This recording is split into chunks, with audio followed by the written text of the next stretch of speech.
Bienvenidos a un nuevo capítulo de Muy Machito, caja de herramientas para hombres que quieran entender, promover y disfrutar la equidad de género. El invitado que tenemos hoy es nada más y nada menos que el presidente de la Comisión Nacional de Género de la Rama Judicial. Él es el magistrado de la Corte Constitucional, Jorge Enrique Ibáñez. Bienvenido a Muy Machito, magistrado. Claudia, muy buenas tardes. Muchas gracias por la invitación y es un honor estar contigo esta tarde. Muchas gracias. Bueno, cuénteme primero, en esa responsabilidad de ser presidente de la Comisión Nacional de Género de la Rama Judicial, ¿por qué? Porque me imagino que para muchas personas esto es una pregunta lógica. ¿Por qué un hombre y no una mujer cuando lo que estamos buscando es equiparar derechos y las mujeres han tenido menos derechos que los hombres? Primero, porque ese no es un tema solo de mujeres. Es un tema, pero sobre todo una responsabilidad de todos. Y en particular, creo que los hombres tenemos una deuda social y por lo tanto una responsabilidad muy grande por la forma como hemos tratado durante años, inclusive durante siglos, hemos tratado muy mal a la mujer. Y es la hora de que no solamente las tratemos bien, sino que asumamos la responsabilidad de hacerlo y al mismo tiempo guiemos a la sociedad, comenzando por la guía que tenemos que asumir desde las instituciones públicas, en este caso desde la propia rama judicial, para garantizar el respeto del derecho a la equidad de género. Ese es un derecho y por lo tanto debemos ser los hombres los que demos ejemplo de ello y no que se trate de una lucha incansable solo de las mujeres sin la respuesta de los hombres. Ahora también nosotros nos ponemos al frente y le pedimos a nuestros compañeros que lo hagamos, que rememos también en esa misma forma como lo hacen las mujeres y al mismo tiempo nos pongamos al frente para garantizar la efectividad del derecho a la equidad de género. Y al mismo tiempo, si se trata de tomar decisiones, con mayor razón, esas decisiones deben garantizar siempre la perspectiva de género. ¿Qué significa ponerle una perspectiva de género a las decisiones que se toman desde las cortes y desde los juzgados, o sea, desde lo más alto de la justicia hasta lo más básico? ¿Qué significa eso? Significa que no basta con revisar la norma y su aplicación, cualquiera que sea la persona beneficiaria o destinataria de ella. Hay que ponerle un plus especial a aquellos casos donde uno de los sujetos procesales, sea demandante o demandada, sea una mujer o una persona de condición diversa, porque no solamente se trata de una mujer, puede ser de una persona perteneciente a un género distinto y por lo tanto hay que darle una especial mirada y por lo tanto dedicarle una mayor profundidad al tema cuando se trata de un sujeto de esas condiciones, porque es un sujeto de especial condición. Es un sujeto respecto del cual la Constitución exige que por estar en situación de indefensión muchas veces, necesitamos darle una mirada más especial, más profunda y por lo tanto ponerla en condiciones de manera tal que no se quede como el conjunto independientemente de los demás, sino que ahí hay que mirar que ahí hay una persona en situación que requiere un trato especial y por lo tanto no basta con aplicar la norma in genere. Es que aquí había una persona que estaba en esta situación y a su turno, si se trata, por ejemplo, de una mujer, es que esa decisión que se adopta o esa conducta de alguien es una conducta especialmente por ser mujer. Se le trata mal por ser mujer o se le discrimina por ser mujer. Y entonces, en este caso, hay que revisar cómo una actuación debería justamente evitar esa discriminación, esa forma de actuar frente a ella, y ponerlo en un plus especial para garantizar eso, la perspectiva de género. Precisamente creo que fueron ustedes en la Corte Constitucional los que hace pocos días determinaron ante una demanda de un hombre sobre el servicio militar obligatorio que decía: yo me siento discriminado porque por ser hombre me toca prestar el servicio militar obligatoriamente, mientras que para las mujeres es voluntario. Entonces pónganselo también obligatorio a las mujeres. Y la Corte dice no. Y es muy difícil de explicar y muy difícil para el ciudadano de pie entender por qué, basándose en el enfoque de género, ustedes mantienen la obligatoriedad para los hombres y la voluntariedad para las mujeres. ¿Cómo se explica eso? De nuevo, porque, entre otras cosas, es cierto que hay igualdad de derechos para unos y otros, pero también es cierto que las mujeres están en una situación de indefensión, como sucede con los niños, las niñas o los adolescentes. son seres humanos, pero están en situación de indefensión y hay que colocarlos entonces con un plus, con un tratamiento especial para garantizar que efectivamente, porque están en una situación de inferioridad manifiesta, con ese plus los podamos poner en igualdad de condiciones. En el caso de la mujer ha sido tratada de una manera discriminada, al mismo tiempo a su turno requiere que en todo caso, cuando vaya a prestar el servicio militar obligatorio o el servicio militar, en este caso no obligatorio, entonces se le siga tratando como mujer, con el respeto que la mujer tiene, con la dignidad que entre los seres humanos tienen, pero especialmente a ella. Entonces, ojo, pues no podemos exigirle, a pesar de la igualdad de derechos, el mismo tratamiento en los deberes y en las obligaciones que tiene para con el Estado y para con la sociedad. Hay unas condiciones especiales. Y eso sucede en la prestación del servicio militar o sucede con cargas de otra naturaleza, por ejemplo, con el trabajo. Que hay en estos momentos una diferencia positiva a favor de ellas que coticen en menos semanas para poder obtener una pensión. O, por ejemplo, en materia carcelaria, también acabamos de revisar unas objeciones presidenciales a un proyecto de ley que garantizaba unas acciones afirmativas para darle un tratamiento mejor a las mujeres condenadas que fueran cabezas de hogar, mujeres gestantes, mujeres que tuvieran a su turno la condición de embarazadas, porque a pesar de ser mujeres, tienen una situación de indefensión que obliga a que les demos un trato preferencial. Y eso sucede también, en este caso, con el servicio militar. Es que el servicio militar es pesado.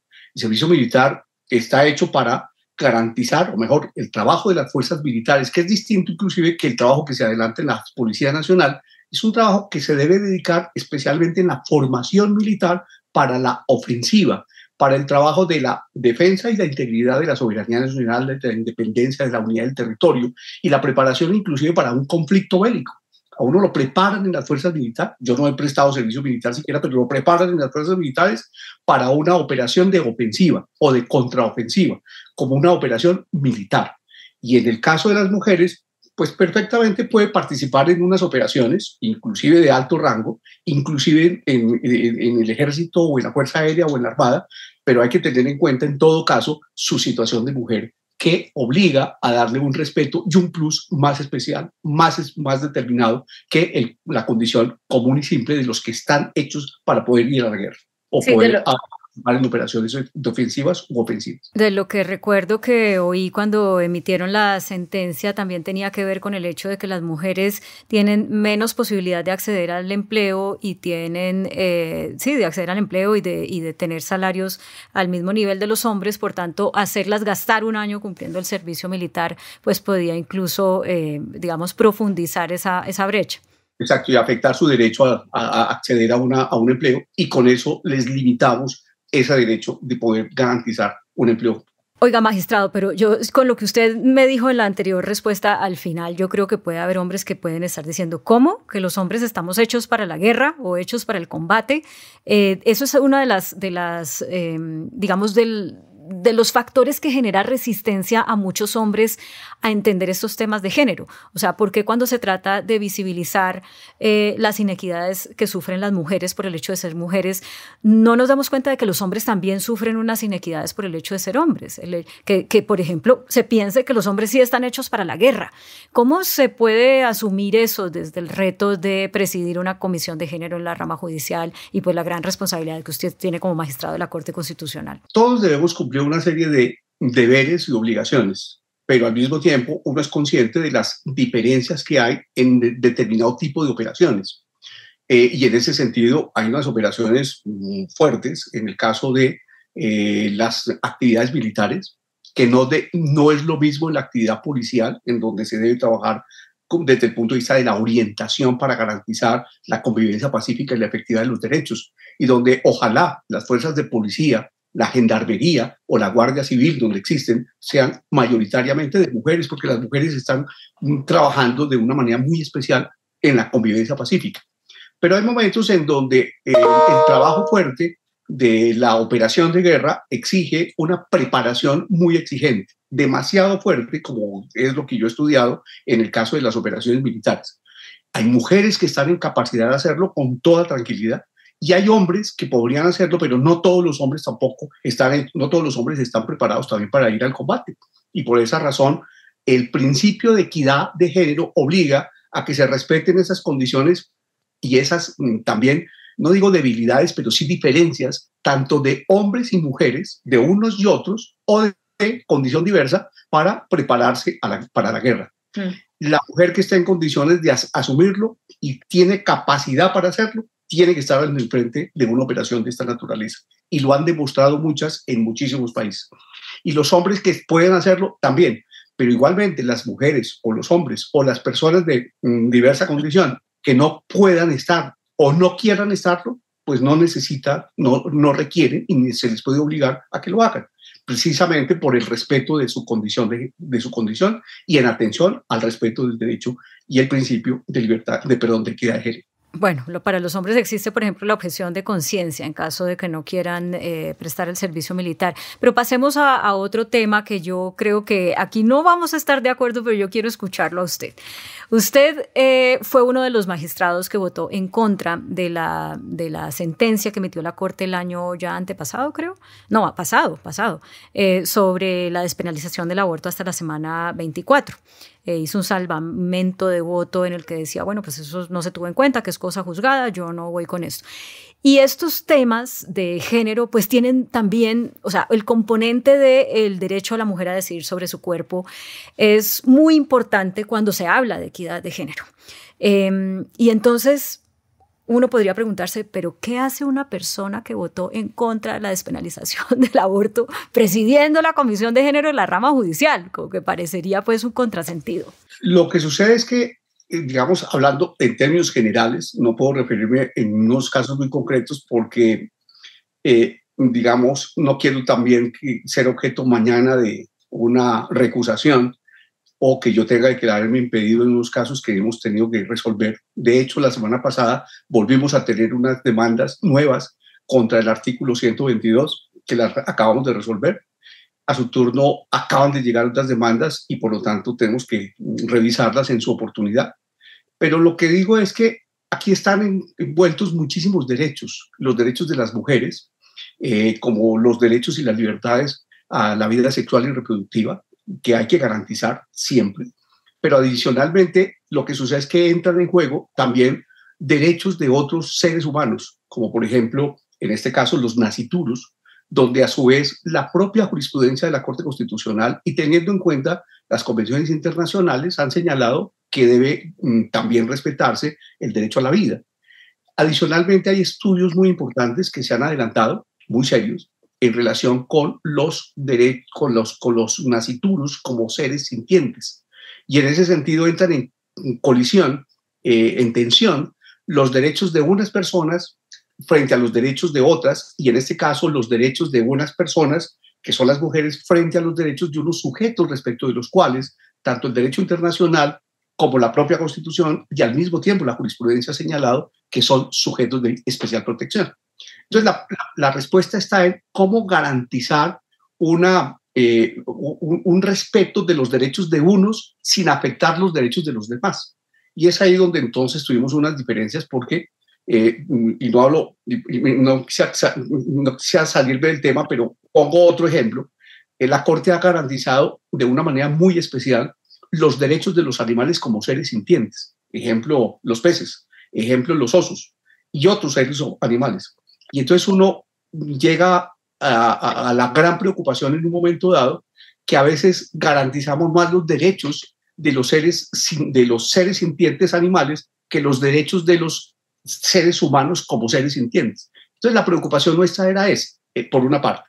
Pero por la otra, también, y ese es un tema estrictamente procesal, en esos procesos, y por eso el salvamento de voto principalmente iba por ahí, en ese proceso que estábamos resolviendo, que terminó con la sentencia C055 del año pasado, ya se habían formulado unos cargos en una demanda que se había formulado en el año 2005 y que se resolvió con la sentencia C355 del 2006, en donde nosotros creemos, varios así lo consideramos, que ese tema ya había sido analizado, ya había sido resuelto por la Corte Constitucional y que no se cumplían los requisitos para reabrir el debate porque no se habían dado los cambios constitucionales o del derecho internacional o las circunstancias fácticas no habían sufrido una variación sustancial como para abrir la cosa juzgada que se había cerrado en ese momento con la sentencia C-355 del año 2006. Y esa fue la razón principal de nuestro salvamento. Aquí hay que respetar la cosa juzgada y punto.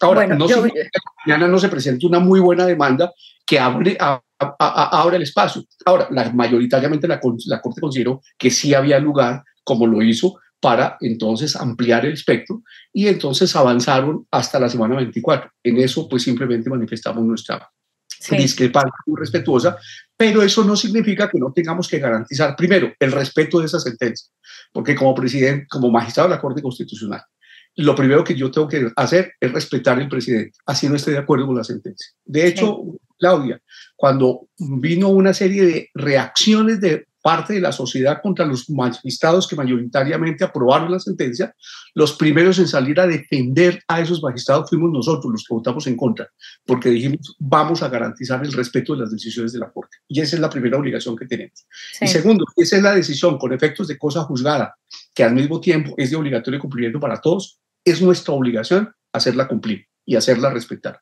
Y por esa razón, como presidente de la Comisión Nacional de Género, yo tengo la obligación de garantizar el respeto de las decisiones de las propias autoridades judiciales, comenzando por las de la Corte Constitucional. Bueno, yo obviamente no me voy a concentrar en el tema de género porque me salgo en el tema del aborto porque me salgo del propósito, pero tendría mucho que decir ahí, pero simplemente lo traigo a la forma en la que le formulé la pregunta y usted ya más o menos me acaba de responder al final. Para personas que estén luchando por los derechos de género en otros ámbitos que no sean el aborto, el hecho de que sea justamente un magistrado que votó en contra, así respete el fallo, pero que votó en contra, el que presida la Comisión de Género, pues puede generar como miércoles, él no tuvo en cuenta ese enfoque de género que él mismo está defendiendo. Entonces yo lo que quisiera es que usted nos diga, desde que es el presidente de esa comisión, ¿qué está haciendo o qué ha hecho o qué ha logrado o qué se propone lograr antes de que termine su periodo para que realmente haya un avance en materia de igualdad de género desde lo que las cortes y la rama judicial hacen en Colombia? Muchas gracias. Por ahora la Comisión Nacional de Género ha venido trabajando en lo que llamamos la capacitación de los jueces, tema que conjuntamente hace con la Escuela Judicial Rodrigo Lara Bonilla, para que los jueces, todos, cuando están tomando decisiones y resolviendo casos concretos, tengan en cuenta el respeto del principio de la equidad, pero al mismo tiempo sus decisiones tengan esa perspectiva de género, como lo he señalado. Y entonces hay que enseñarle a los jueces a que aborden el tema con toda la profundidad que eso requiere. Sin embargo, lo he dicho en las últimas semanas, ese es un trabajo reactivo de la rama jurisdiccional, porque el caso le llega al juez para que el juez adopte una decisión y trate de resolver una controversia que, por ejemplo, en los casos de conflictos familiares y violencia intrafamiliar, son problemas tan graves que es difícil que una decisión judicial pueda volver a garantizar el retorno de la convivencia familiar, por ejemplo. Simplemente resuelve qué pasa con los bienes, qué pasa con la familia, qué pasa con los hijos, pero es difícil que retorne. Entonces, en ese sentido, hay un trabajo que nos hace falta desde la rama judicial emprender, y es el que queremos hacer no solamente este año, sino desde este año hacia el futuro de manera indefinida.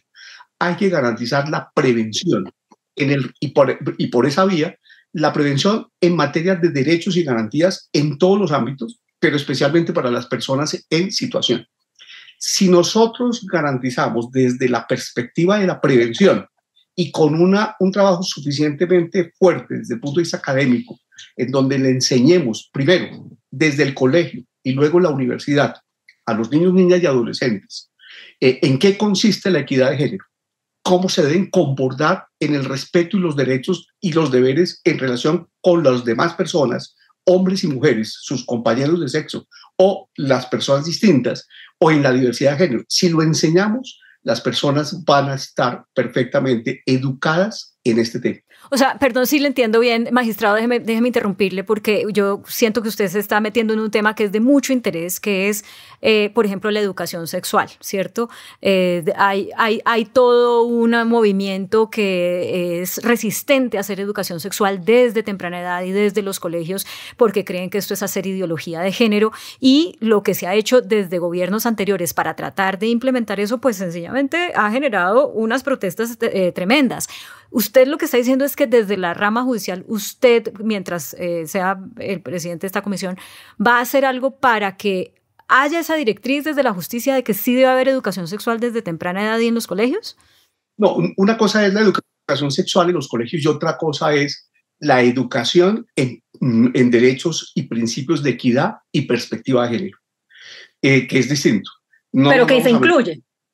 Digamos. No necesariamente, aunque sí toca el tema, pero a ver, el punto central está en cómo se debe tratar, por ejemplo, a una mujer, cómo se debe tratar a una persona diversa, sin discriminación, sin rechazo, ese tipo de actuaciones que resultan, entre otras cosas, supongamos en una familia machista, le enseñan al niño desde pequeño o en un colegio de varones o en un colegio femenino a comportarse en una determinada forma distinta, con rechazo y discriminación. Si eso se evita con una adecuada formación en equidad y perspectiva de género, en el comportamiento, en el colegio y luego en la universidad, independientemente de la educación sexual, que ese no es nuestro tema, no podemos meternos en ese tema, ese no es nuestro propósito. Independientemente de eso, enseñamos a las personas desde temprana edad y especialmente en la universidad a respetar la condición diversa, comenzando por la condición del otro sexo. Pero ¿cómo pueden hacer ustedes eso desde la rama judicial y usted como presidente de la Comisión de Género? ¿Cómo lo pueden, digamos, favorecer? Los colegios, por ejemplo, nuestra invitación es la Corte Suprema de Justicia, el Consejo de Estado y la Corte Constitucional, desde arriba, han proferido unas decisiones en donde se ha garantizado la equidad y la perspectiva de género. A partir de esos precedentes que se han señalado, que se pueden llevar con una terminología muy sencilla a los colegios y a las universidades, porque es enseñar educación cívica o civismo en materia de trabajo ciudadano o trabajo simplemente escolar y luego ciudadano, las personas puedan entender lo que nosotros hemos dicho desde la Corte Constitucional, desde el Consejo de Estado, desde el Consejo Superior de la Judicatura, desde la Comisión de Disciplina Judicial, desde las altas cortes o las decisiones de los tribunales, cómo se debe entender el derecho y el principio de equidad y la perspectiva de género y cómo se debe aplicar desde temprana edad. Por ejemplo, en violencia intrafamiliar, voy a poner para no meterme en el tema de la educación, en violencia intrafamiliar, ¿por qué se da? Precisamente porque las personas no están educadas en el respeto de los derechos de sus compañeros, sea en este caso su compañera o compañero permanente, o su esposa, su cónyuge, etc. No están educadas. Hay un machismo exacerbado y al mismo tiempo, sobre esa base, requerimos en consecuencia que independientemente de la educación para el arte o el oficio al que nos han enseñado, a mí me han formado como abogado o a otro como ingeniero, independientemente de eso, porque curiosamente se da que los mejores formados o los más altos profesionales terminan siendo los que más afectan los derechos de las personas y especialmente de sus compañeras o compañeros. Independientemente de eso, es que tengan una formación en equidad y un comportamiento también con perspectiva de género, que respeten para que no tengamos esa violencia intrafamiliar y no tengamos que encontrar en la rama jurisdiccional una actividad eminentemente reactiva que muchas veces es insuficiente porque el aparato jurisdiccional del Estado no será nunca suficiente para tanta impunidad y tantos problemas que se están presentando. A propósito de lo que usted mencionaba, que muchas veces son las personas más formadas las que no garantizan, digamos, el respeto de los derechos de la gente que tienen a su alrededor, quiero trasladarme a un tema que fue muy controversial hace un par de años en la Corte Constitucional. No sé si usted, yo creo que usted no estaba ahí todavía, que fue cuando con el apoyo de USAID se hizo una investigación de qué tanta equidad de género había dentro de la Corte Constitucional y se encontraron casos de acoso sexual, de acoso laboral, pues en contra de la equidad de género. Y no sé si la Corte se puso mucho las pilas a cambiar eso y a hacer algo para evitar que se repitiera. ¿Qué nos puede contar de eso? Bueno, yo efectivamente apenas tengo 2 años de estar en la Corte, 2 años larguitos, y la verdad es que no pude conocer de cerca si efectivamente se presentaron situaciones de acoso sexual o laboral. No tengo noticias sobre el particular. Lo que sí es cierto es que cuando yo llegué a la Corte, precisamente con el propósito de que si se presentaban, y ojalá que no se hubieran presentado, y en el evento en que ello hubiera sucedido, había que establecer unos protocolos con el fin de evitar esas circunstancias.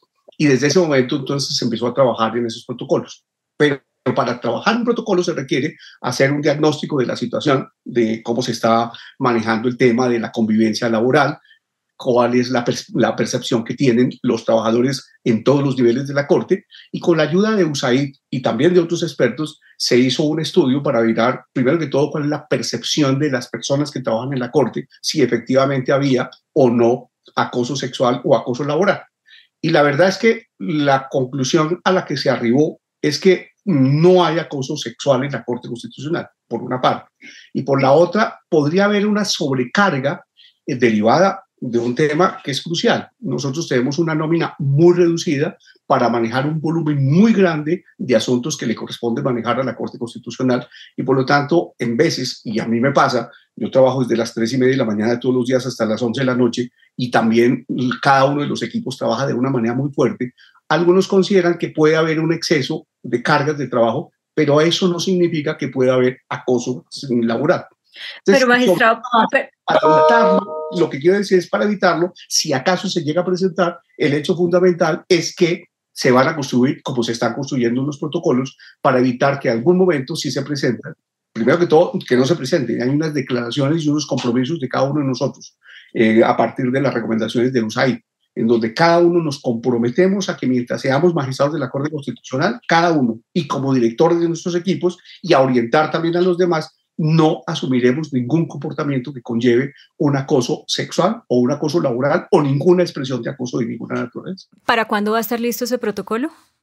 Se está trabajando en la Comisión de Equidad, que está conformada por las magistradas de la Corte Constitucional, en la confección del mismo.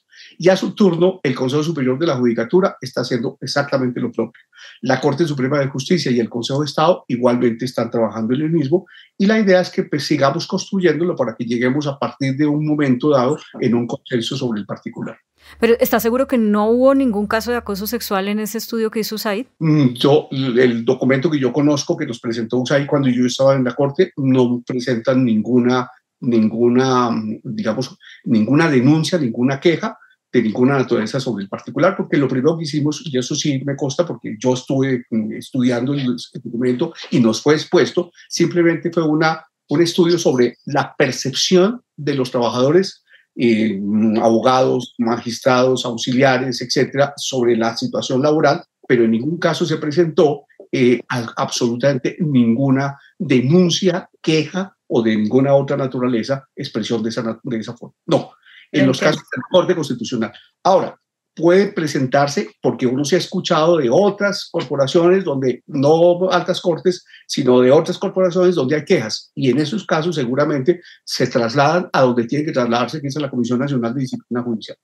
Los protocolos estamos trabajando y creemos que en julio de este año tendremos ya un documento consolidado en el caso de la Corte Constitucional y en el caso del Consejo Superior de la Judicatura, que el Consejo Superior de la Judicatura nos lo presentará, entre otras cosas, a la Comisión Nacional de Género, para que la Comisión Nacional de Género a partir de ahí lo pueda trabajar y al mismo tiempo lo pueda socializar con toda la rama judicial. Bueno, pues nos cuenta, porque queremos estar ahí muy atentos a cómo se... Uno de los compromisos que yo tengo como presidente de la Comisión Nacional de Género, sacar lo más pronto posible, en el caso de la comisión, ese protocolo, sin perjuicio de los protocolos que cada una de las corporaciones deba tener para garantizar al interior de cada una de ellas el respeto y la integridad de los derechos de todos, de hombres y mujeres en el trabajo. Magistrado, me quedan solamente unos minuticos, pero no quiero dejar por fuera un tema porque nos hemos enfocado más en lo que significa para el público en general, para la sociedad en general, las decisiones de la rama judicial en materia de equidad de género. Pero también hay una realidad dentro de la rama judicial, y es que a pesar de que Derecho, por ejemplo, es una de las carreras que desde hace mucho tiempo hay equidad en el número de mujeres que estudian respecto al número de hombres, ¿no? No es como decir ingenierías o matemáticas, que siempre hay menos mujeres que hombres estudiando eso. A pesar de que en Derecho esa equidad en las universidades se ve, cuando se llega a las posiciones de liderazgo dentro de la rama judicial, pues solamente hasta ahora tenemos una corte donde hay, yo creo que ya no tenemos mayoría mujeres, ahorita usted me corrige, no tenemos mayoría mujeres, pero creo que la llegamos a tener. Después salió la magistrada Gloria Ortiz, sí. Y en la Corte Suprema pues no tenemos equidad, en el Consejo de Estado tampoco tenemos equidad, o al menos paridad, hablemos de paridad. Y uno dice, ¿pero por qué? Si hay tantas mujeres capacitadas para esto, o sea, ¿por qué también se presenta ese fenómeno piramidal que favorece los cargos de liderazgo para los hombres? ¿Qué está haciendo usted? ¿A qué se compromete para cambiar esa realidad que es evidente? Ahí sí no pueden decir es que no hay mano de obra, no hay talento humano. Pues claro que hay muchas mujeres especializadas en derecho listas para ocupar esos cargos. Claro, inclusive Claudia, hoy en día yo dicto clase en varias universidades y no he dejado de hacerlo aún como magistrado de la Corte, pero el estudio que yo he hecho es que el promedio de las mujeres en las facultades de Derecho es del 66%. O sea, ni siquiera es el 50%, es el 66%. Y entonces poco a poco se nos están convirtiendo esas facultades de derecho en unas facultades femeninas, y eso es muy bueno. A su turno, en los programas de especialización, de maestría y de doctorado, también la mayoría son mujeres, y eso es, para mí, es fundamental. Entre otras cosas porque la población colombiana, el 52% son mujeres. Entonces, eso se refleja igualmente en el acceso a la educación, tanto básica como superior, y eso es extraordinario. ¿Qué pasa? ¿Por qué no llegan las mujeres a las altas cortes? Por una circunstancia especialísima, porque no se presentan. Si mira las convocatorias que ha hecho, por ejemplo, el Consejo Superior de la Judicatura en los últimos meses para poder integrar las listas de aspirantes a la elección de magistrados de la Corte Suprema o del Consejo de Estado, se presentan muy poquitas mujeres. Acabo de ver la última lista de hace 2 días para, por ejemplo, un cargo de magistrado en la sección tercera del Consejo de Estado. Se inscribieron 61 hombres y 15 mujeres solamente. Y en ese sentido hay una desproporción entre las que se presentan versus los que se presentan. En el caso de la Corte Constitucional, a veces se presentan 100 candidatos con hombres frente a apenas unas 10 o 6 mujeres, 6, 7, a veces máximo 15 mujeres. Entonces, lo que estamos haciendo desde la comisión es pidiéndole a las facultades de Derecho que a su turno, inviten a sus egresadas, inviten a sus investigadoras, inviten a sus docentes a que se presenten a los concursos, a las convocatorias que se hacen por parte, en el caso del gobierno, de la Corte Suprema, del Consejo de Estado, para integrar las listas de magistrados de la Corte Constitucional, o el Consejo Superior de la Judicatura para integrar las listas de las cuales deban elegir magistrados del Consejo de Estado o de la Corte Suprema de Justicia. Y a su turno, si se presentan, con toda seguridad, las mujeres han tenido una muy buena formación. Yo he tenido unas extraordinarias mujeres alumnas. Me complace que mis mejores alumnos son mujeres, y al mismo tiempo las veo en el ejercicio de la actividad pública, ejerciendo con todo el dinamismo y con toda la fortaleza por su gran preparación. Ojalá que las podamos ver allá. Y yo he sido uno de los promotores más importantes en el proceso hacia la ruptura de los techos de cristal. Y inclusive en el caso del Consejo de Estado, les he pedido de una manera especial a mis compañeros, colegas del Consejo de Estado, que por favor garanticen el acceso de las personas, de las mujeres, a los cargos en las distintas secciones del Consejo de Estado. Y pongo un ejemplo: el año antepasado, no había ni una sola mujer en la sala de consulta y servicio civil del Consejo de Estado. Y solo hubo una mujer elegida hace 20 años, la doctora Susana Montes, para ese cargo. Y finalmente, en estos momentos, por esa invitación que hemos hecho, ya esa sala de consulta y servicio civil es paritaria, 2 hombres y 2 mujeres. Sí. Y mi invitación es a que se presente. Pues me parece muy interesante esa respuesta, porque definitivamente ahí hay un factor, pero yo también quisiera, como especialista en género que soy, hacerle la invitación a que usted lidere desde la Comisión de Género un estudio para ver por qué es que no se presentan, porque muchas veces cuando las mujeres no se presentan es porque hay unos sesgos que operan, que hacen que a ellas no les parezca atractivo estar en esos cargos, no estar en esos cargos, sino presentarse al proceso, que muchas veces pasan por acoso sexual, dificultades dificultad para tener balance en la vida profesional con la vida familiar, y no es responsabilidad de ella solucionar esa parte, es responsabilidad de su eventual empleador, que en este caso es la rama judicial. Así que le dejo la invitación y usted verá si me toma la palabra para hacer esa tarea.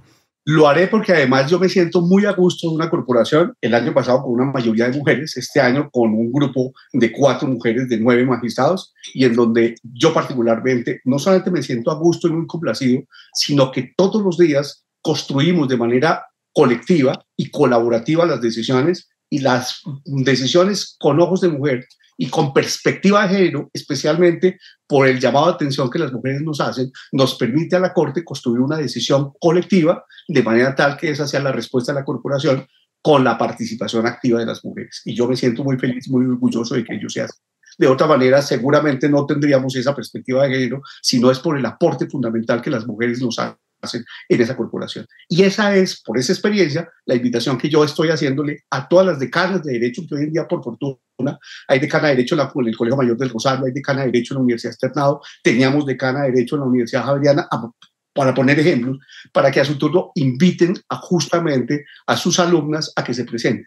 Y yo estaré en ese mismo sentido, por eso digo, voy a trabajar intensamente con las universidades y los colegios para decirles, aquí hay un trabajo muy importante que cumplir en equidad y perspectiva de género, donde el papel de la mujer y la presencia de la mujer en la rama jurisdiccional será fundamental, sin la cual no podemos trabajar.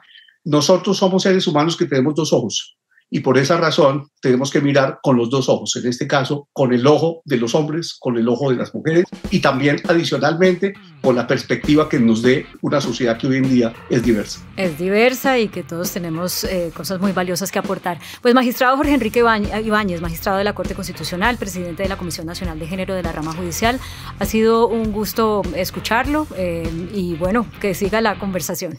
Hasta luego.